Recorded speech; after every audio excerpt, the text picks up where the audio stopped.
నెల్లూరు నగరంలోని చిల్డ్రన్స్ పార్క్లో మాజీ మంత్రి, నెల్లూరు సిటీ టీడీపీ ఎమ్మెల్యే అభ్యర్థి doctor Ponguru Narayana, Nellore parliament TDP అభ్యర్థి వేమిరెడ్డి ప్రభాకర్ రెడ్డిలు ఎన్నికల ప్రచారం నిర్వహించారు.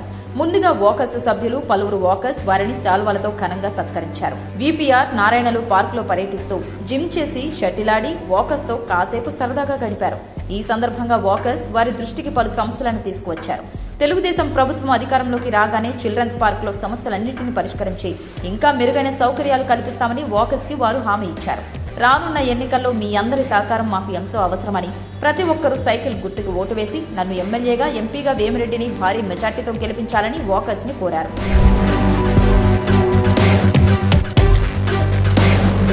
2014 నుంచి 2019 వరకు టీడీపీ ప్రభుత్వంలో చిల్డ్రన్స్ పార్క్ ని సందర్శించడం జరిగిందని, ఆ సమయంలో పార్క్ కమిటీ సభ్యులందరూ జిమ్ సౌకర్యం కావాలని కోరడం జరిగిందన్నారు.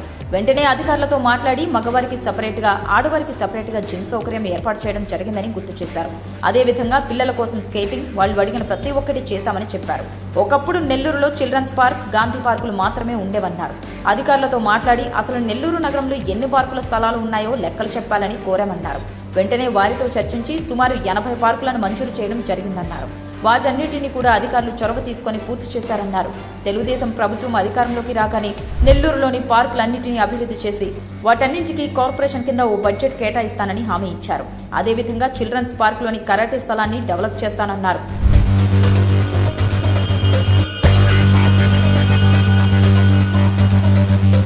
నారాయణతో కలిసి చిల్డ్రన్స్ పార్క్కి వచ్చి వాకర్స్ కలుసుకోవడం చాలా ఆనందంగా ఉందన్నారు. ఎంపీ అభ్యర్థి వేమిరెడ్డి ప్రభాకర్ రెడ్డి 2019 నుంచి ఇప్పటి వరకు పార్క్లో ఏ అభివృద్ధి జరగలేదని వాకర్స్ చెప్పారన్నారు.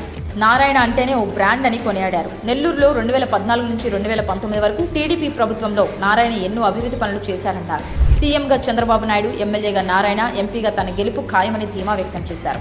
నారాయణ అధికారంలోకి రాగానే నెల్లూరు రూపురేఖలన్నీ మారతాయని, అందుకు నా వంతు పూర్తి సహకారం అందిస్తానని హామీ ఇచ్చారు.